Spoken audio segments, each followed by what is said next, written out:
Stefan. I'm from Serbia, handball player.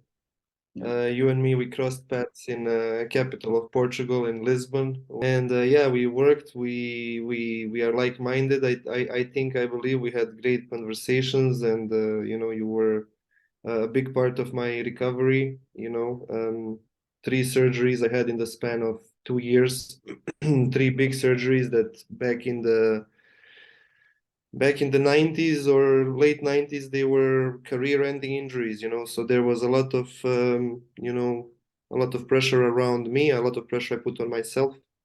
You have certain expectations, looking at others and stuff, but you have very little people with whom you can talk about the challenges.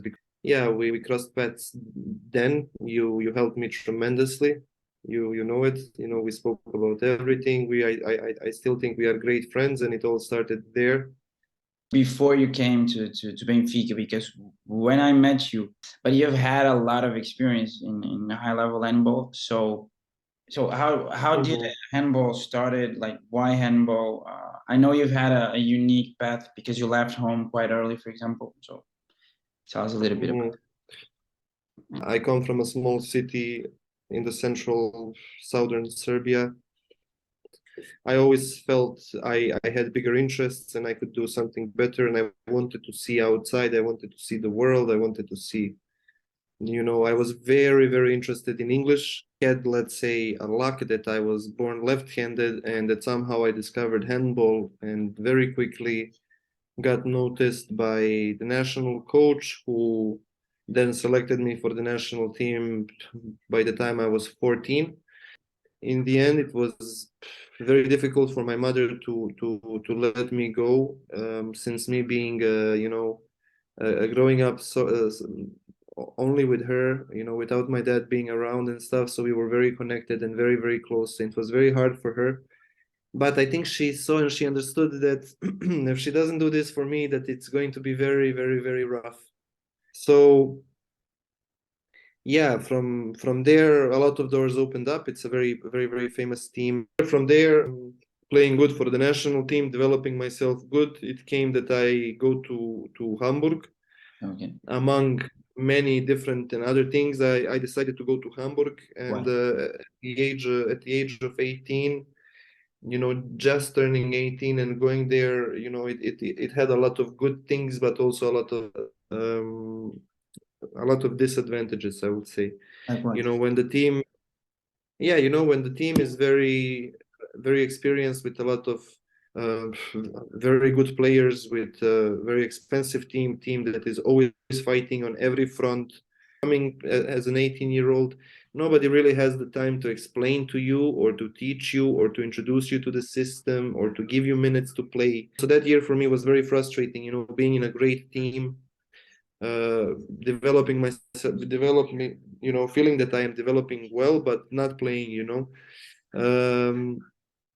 We won the Champions League. The team won the Champions League. I was part of the team. I was very proud to participate with players who have such great names, such great careers.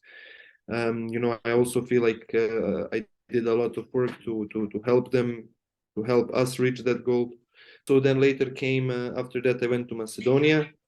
2 years I was there, and very, very beautiful period in my life. It's the time my older son was born. Time when I started to play on a higher level, playing Champions League, and I was already then 19, 20, 21, playing the Ceja League, which is a very strong regional league of all former countries of Yugoslavia. Mm-hmm. And then after that, I went to the World Championship. From Macedonia, I signed to a Spanish team, and that summer I went to the World Cup in Brazil, where I injured myself the first time. Right? Yeah, it happened that I kind of jumped weirdly and landed awkwardly, and it happened that I immediately knew I broke something. I thought I had a complete leg fracture because of the sensation I felt inside the knee. Yes, it's a ACL rupture. So he really did an amazing job. Believe me, everybody there in Portugal, when I came, they looked, they said, wow, wow, wow, very, very good. And my muscles on my right leg were very good. I came back very quickly, but I had a lot of patellar tendinitis, a lot of pain in my patella, the place where they take the graft, right? And me having that and getting all kinds of treatments and nothing working, and the great physios of Benfica had everything, but still it was hurting. It was hard to find a solution, and having to play and wanting to play, burning from desire to play. I played, and you remember the problem was me warming up myself very good in the warm up and then sitting 30 minutes on the bench to start the second half.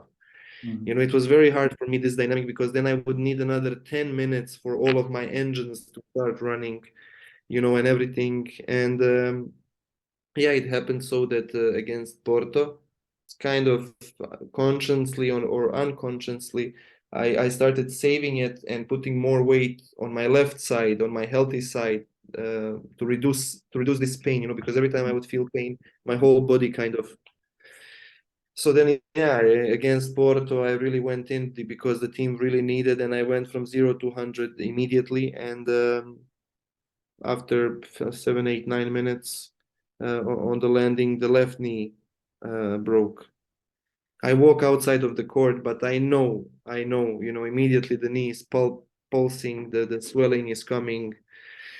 Then I remember all the hospital and everything, me being worried that now I need to put another 6 months, another 7 months, 8 months, and uh, all of this motivation I had, and on like a way that I was like this, playing from game to game better and better, believe me. And then that game against Porto was kind of for me the crown of my work, that I was doing everything the right way, because I came for us in the 15th minute and kind of took us the lead.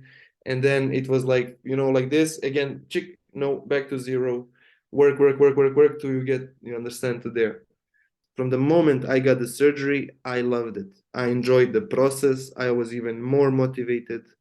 Uh, the recovery was so smooth. Okay, Miguel, it was so smooth. It was pain free. It was enjoyment. It was fun going to the swimming pool in the beginning, to walk and to run and everything, and then slowly coming back to the training. And then it was so good that it seemed too good to be true, that it broke. And it broke on my mother's birthday, 5th of September day. I will never forget. And with that moment of breaking, something inside of me broke. Believe me, believe me. Because then I stopped believing things that go like this, that go good, that they are good.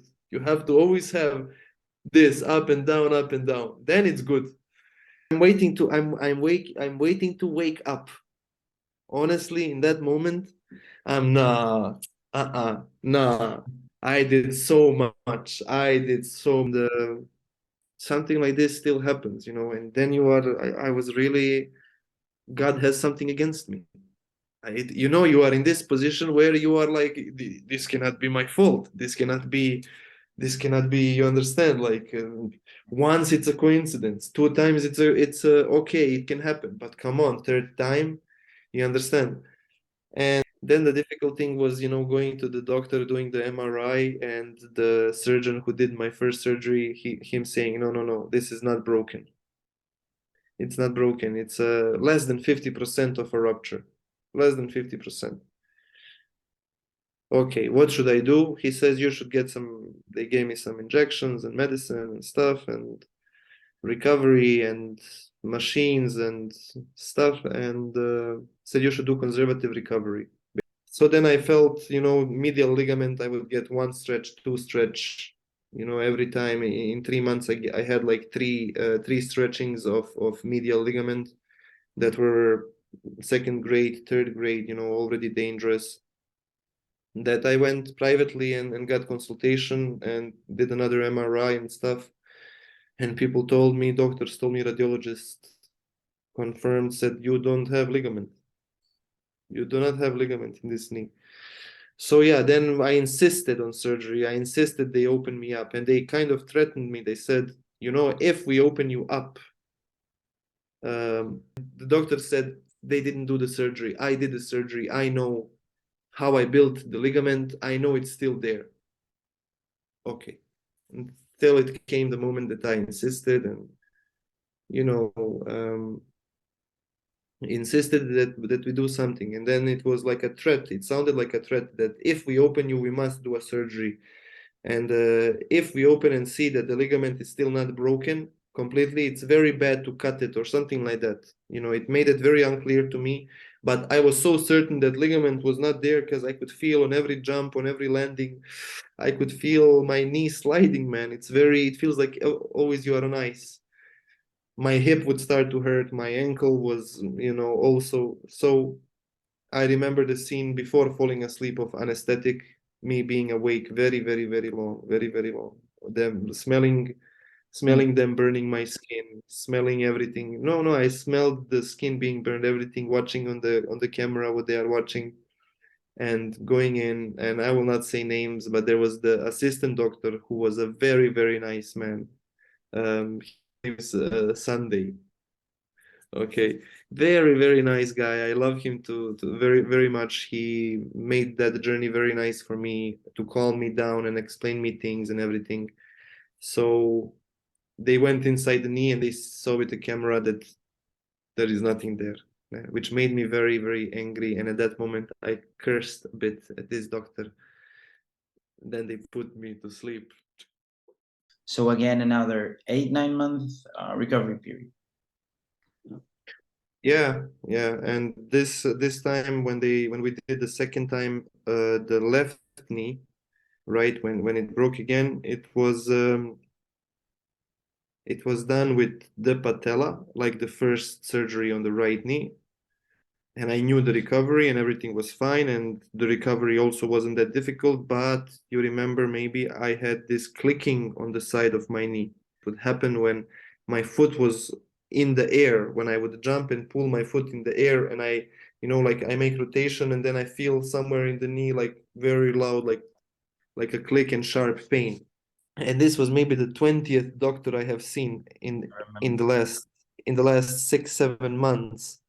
And basically he told me that them taking my hamstring in the first surgery, um, and me getting re-injured immediately 6-7 months after that never gave my body enough time to recover the strength of that hamstring that was taken in the first surgery. Really seriously, since then, it was another couple of months that were very, very difficult, and the pain was very, very, very painful.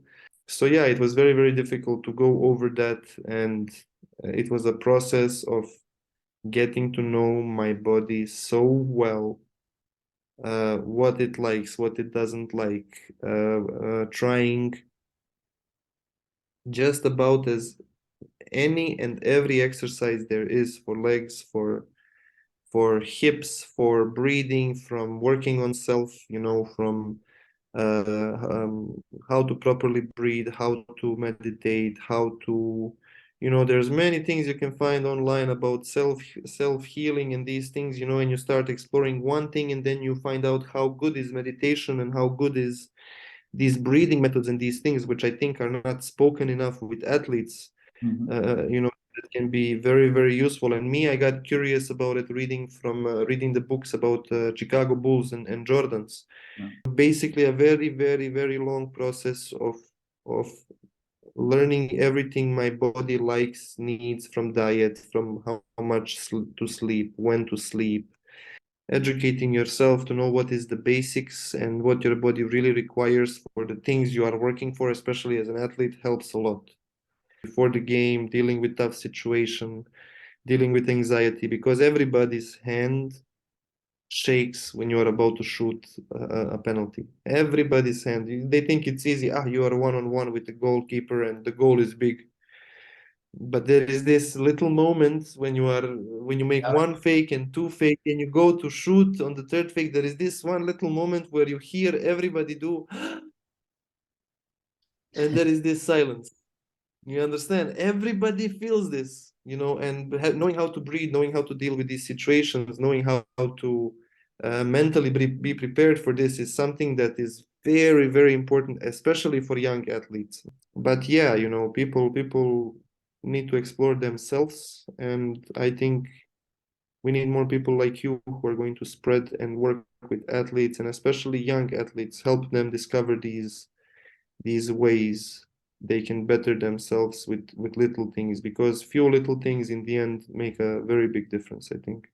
I speak about every time I speak about uh, me living anywhere, being anywhere, or me wanting to live anywhere, it's Lisbon, it's Portugal, it's really beautiful, nice people.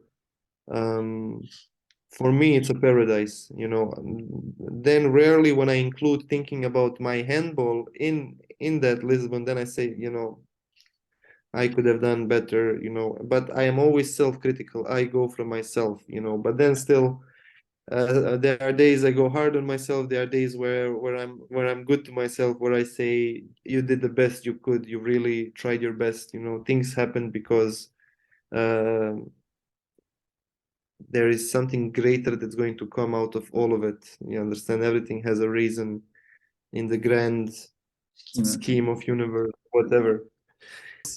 Period of my life was meant for me to struggle. I don't know why, but I know something good will come out of it. Maybe one day, maybe it already did. I mean, it's automatic that you think, how could things have been if not for the first injury? If you had a first injury, but you never had a second injury, like, because I mean, I remember for the 3 years you were there, I don't remember a time where you were, fully healthy or not worried about any part of your body. Actually. Yeah. Well, like I say to you, could have been perfect. It wasn't perfect for that reason. You know, do I think my coming to Benfica has anything to do with it? No, I think many things prior to that have to do with it. It just came to a breaking point when in Benfica, from staying so much off the field, I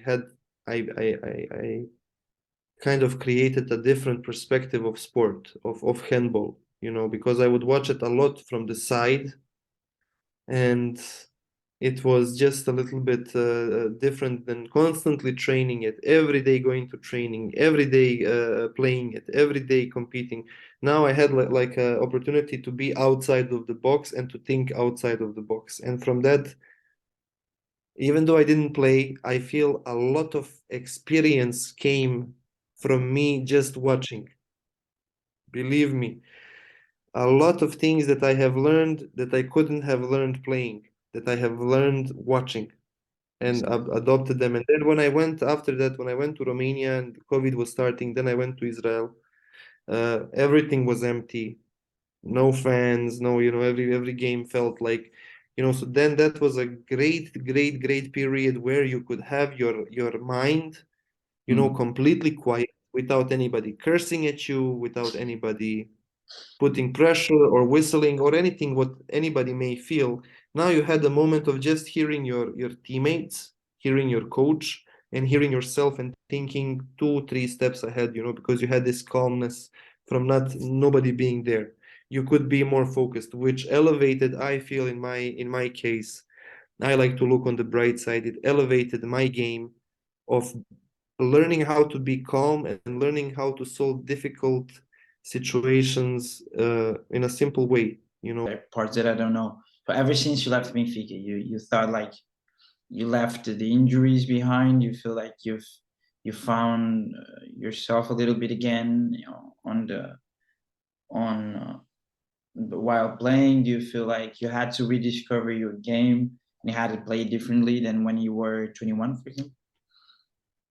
Yeah, I mean, I'm very good at adopting very quickly.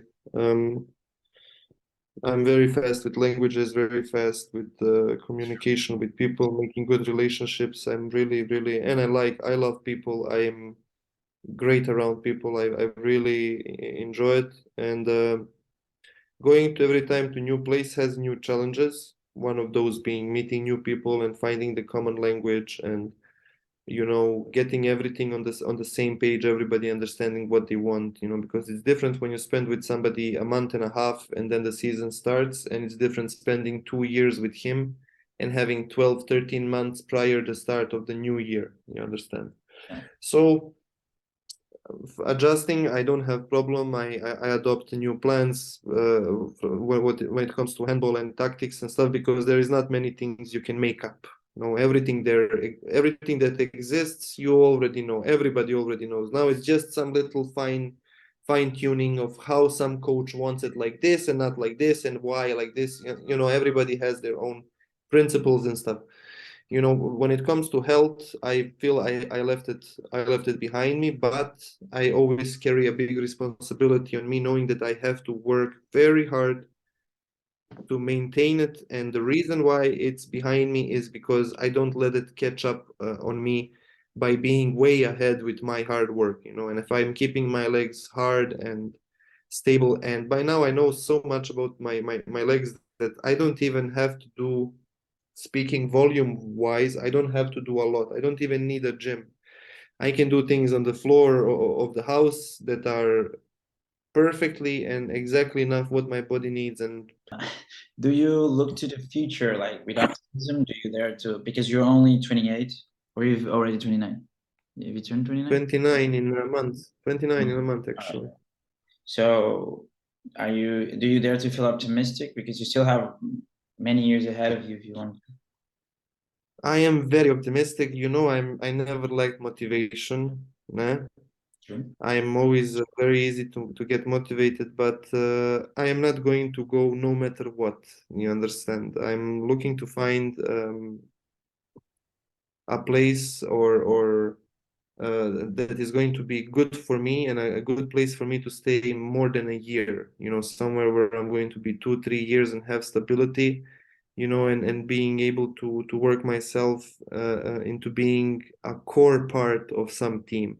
Rather than chasing always to jump from somewhere to somewhere, let's go somewhere and try to be a core of this team 2, 3 years, and then from then for sure the things will come back, good things will come back to me.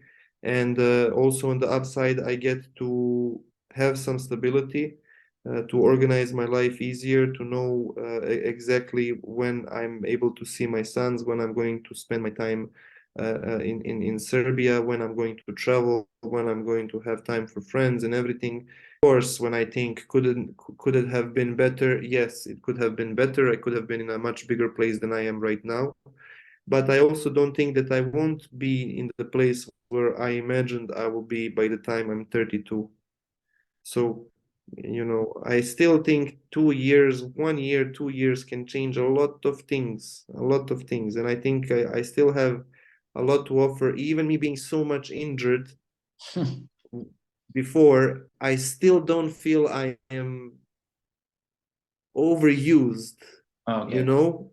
You're a young Like I get, believe me, people think, you would go until 32, 33, 34, then it's enough. No, I think my peak, I think, will be at 35, 36. I hope I'm wrong. I mean, I hope I'm not wrong, I but hope you're right. Yeah. No, yeah, let's hope I'm not wrong. I mean, in a I way, don't want to jinx it. I'm not 29. saying I feel I never have problem with working out, with training, with keeping my body fine. Everything is fine. If I was 18, if I could speak with myself at the time I was 18, I would say to him that everything that is coming my way, it's coming for a reason, right? Because um, I don't know in what moment of my life I would meet myself, but saying to myself, it's only going to get worse would definitely be a bad advice. It's going to get harder, and it's going to be very hard, but the person that comes out of that road, of that journey, you're going to like very much, because it made me very, very, very tough, I would say. To to young players now that they're now starting, in regarding people like me in psychology, what advice would you give? I think it's very important how you develop yourself, because it's the best thing that happened to me having obstacles, constantly having obstacles, hitting the dead end, having to find motivation to work again from zero, to give my best. And then when you do it a couple of times, then you know this is a recipe for success, and then no shortcuts.